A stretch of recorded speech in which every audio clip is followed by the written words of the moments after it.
I'm a legal analyst. I talk about law and news quite a bit.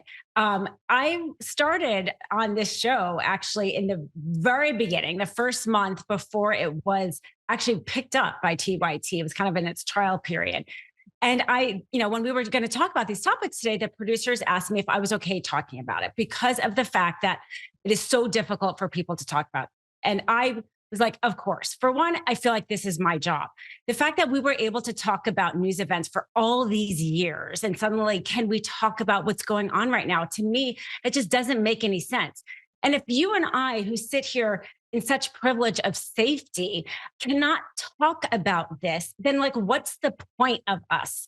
You know, even people on both sides of the aisle, like, if we can't have conversations right now, if we can't get out of our boxes, if we can't see each other's point of view, then how on earth are people in Israel and in Gaza living through these kind of things ever going to be able to talk? So I just want to preface it by saying, I think these kind of conversations are not even maybe helpful. I think they're absolutely necessary. And I'm more than happy to talk about this.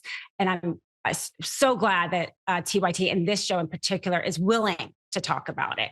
And the death of the civilians, the images coming out of Gaza, and the silence by our elected leaders, to me, is the most painful part, actually. I'm Jordanian American. My father immigrated to this country.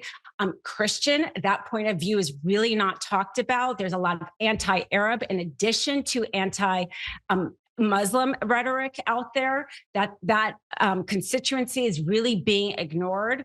And what makes me the most sad is the fact that people aren't just even willing to acknowledge that there's real humans here suffering. I have not heard that at all. Just acknowledge the death, acknowledge the suffering. We see it in this modern age. There is so much actual video footage.